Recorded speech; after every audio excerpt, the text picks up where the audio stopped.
From Illinois Public Media, this is the 21st Show. I'm Brian Mackey. On Wednesday, after more than 11 hours of deliberation, a Peoria jury found former Sangamon County Sheriff's Deputy Sean Grayson guilty of second-degree murder. This was in the killing of Sonya Massey in her home near Springfield last year. The jury, however, acquitted Grayson on the more serious charge of first-degree murder, which could have resulted in a lifetime prison sentence. The reaction from Massey's father, James Wilburn, on Wednesday afternoon was frustration. There's a difference in this country when you have my skin color and Grayson's skin color.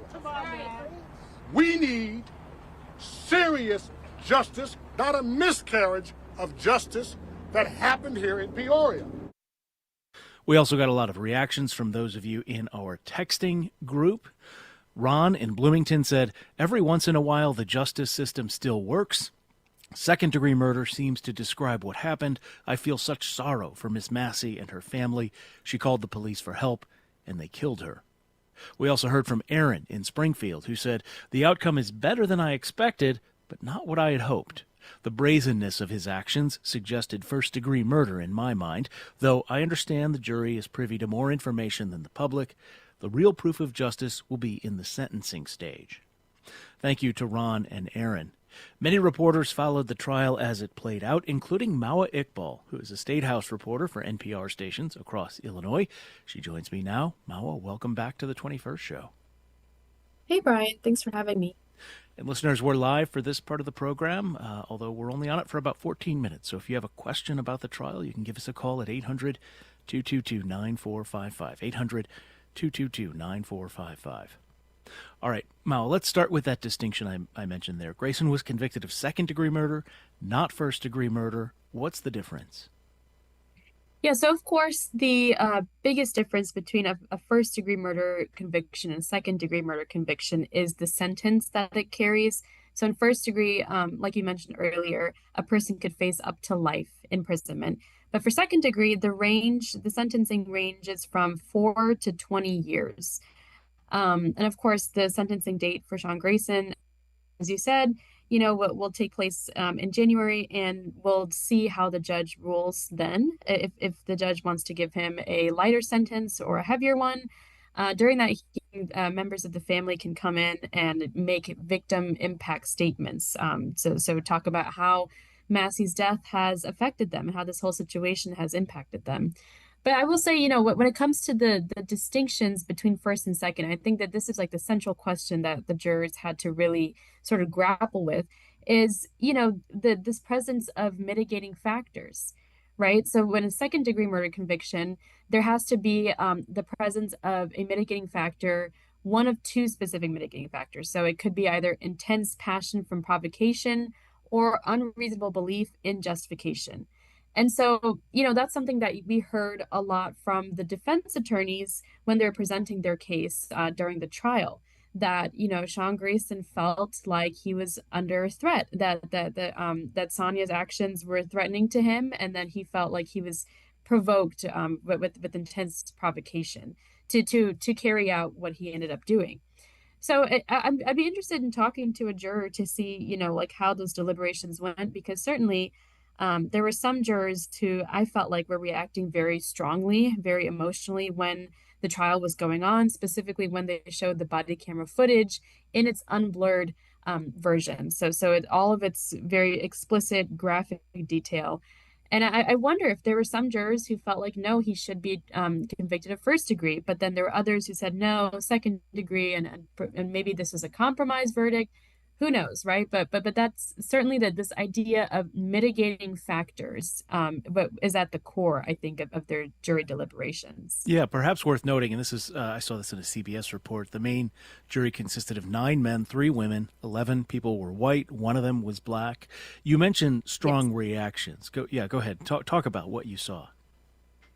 So I would say that the trial had several pivotal moments, and probably the first and most pivotal, and definitely the one that has stuck with me, is when the prosecution was presenting their case, and on the first day of the trial, after opening statements, they showed the body camera footage. So it's 36 minutes long, And the one that's been shared with the public has blurred out Sonya's body after she's shot, but this one did not blur it out.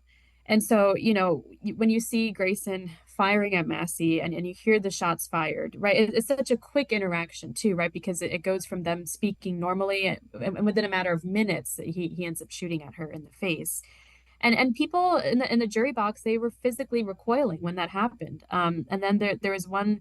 I remember seeing one juror was so like inconsolable, crying, and she had put a notebook in front of her face. You had the only black member of the jury who just didn't look up for the rest of the video. He kept his head down. And then outside the jury box, right? Obviously the Massey family and friends who had attended every single day of the trial, they were there too in the gallery, and it was just awful watching how they were reacting, because for Donna Massey, Sonya's mom, that was the first time she had seen the body camera footage all the way through and uncensored, and she left the room in tears. Her nephew Sante Massey, who's Sonya's cousin, had to take her out of the room. It was a really hard watch for all of us, and I say us, including reporters too. I mean, it's one of those moments that you kind of never forget, right? Yeah. Very heavy, very emotional, for sure. Let me remind listeners, this is the 21st show. We're talking just for the first part of our program today about the jury verdict in the Sean Grayson trial. He was found guilty of second-degree murder. He was a former Sangamon County sheriff's deputy at the time he was. And Sonya Massey had called 911, suspecting a prowler near her house. Deputy Grayson and another deputy came in, and he ultimately ended up killing her, murdering her, we can now say. Some more listener reaction. This is from Lex in Champaign. If I did not sit in a courtroom for an entire trial, which I have in my past, I would not presume to weigh in on the justness of a verdict. A better question is higher level. How best to prepare police officers for their roles and duty? How best to require hiring departments to know who they are getting when they hire an officer? And what should we do about mentally ill citizens living among us who are themselves at risk of being taken advantage, being misunderstood as to how much of a threat they might present or be misseen as presenting? We also heard from Brandy in Urbana, who added, I'm glad he was found guilty. I'm relieved to see some accountability for the abuse of police authority and the murder of a black woman. I know Springfield PD updated their hiring practices. I'd like to see some coverage on who they've hired since making that change.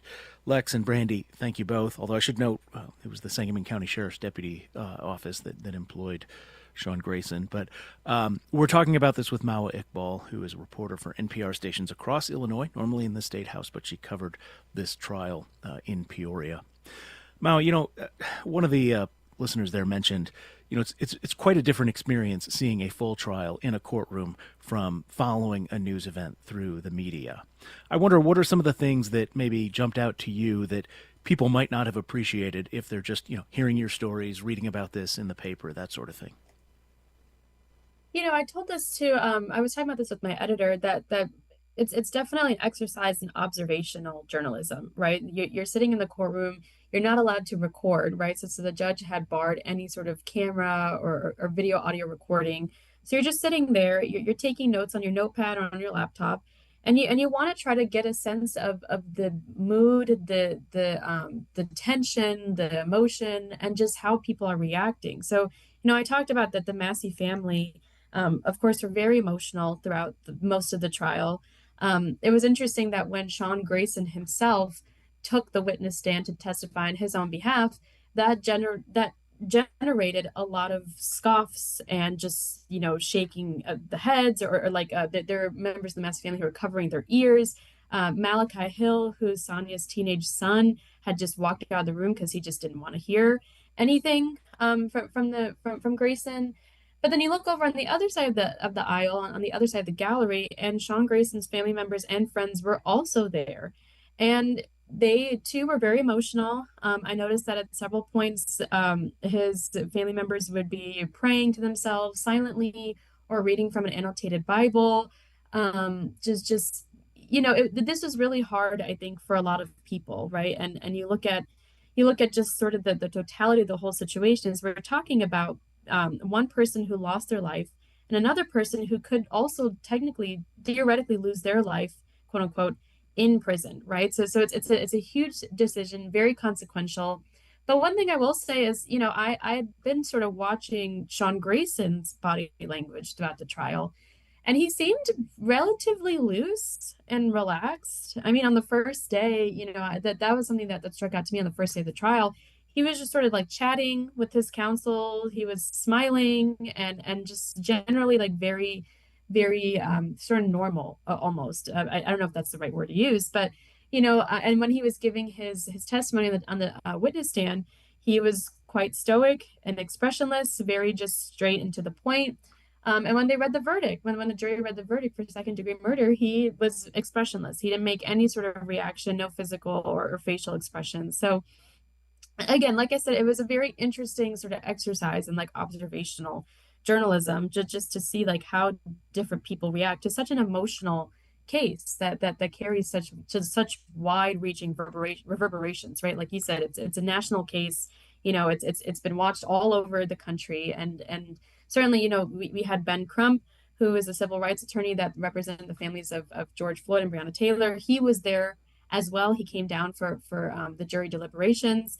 So it was definitely a huge deal, so to speak. Yeah.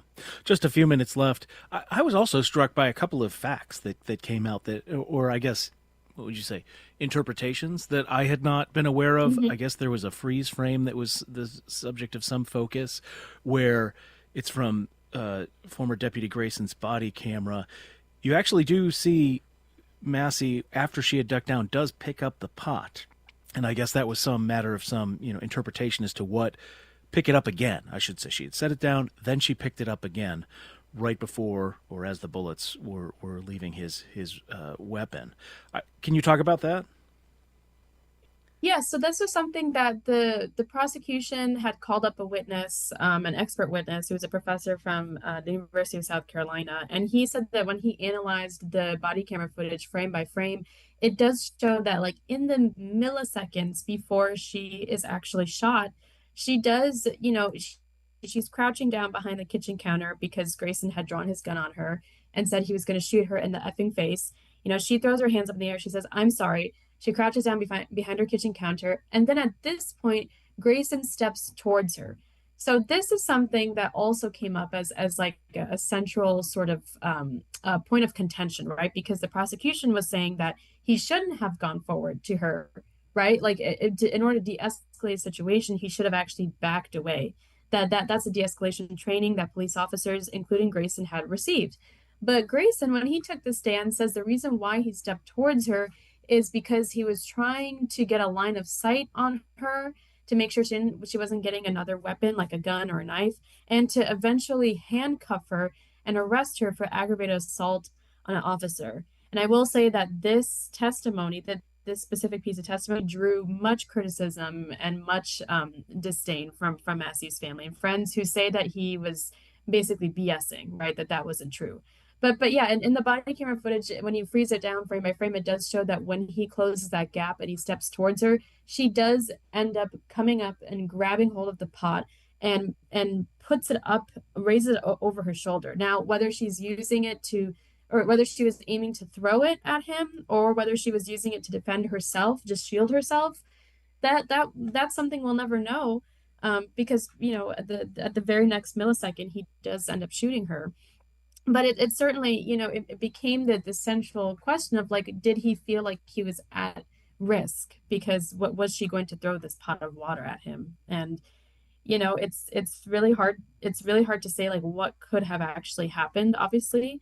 But that was certainly a very emotional and pivotal moment in the trial as well. No, and I appreciate you taking us through that, because I think that is the sort of thing that unless you are in a courtroom for a trial like this or even on a jury, you don't understand. I mean, they were in there for hours deliberating. The jury could well be that they were, debating that moment and what was going through each of their minds in that, in those milliseconds, as you said.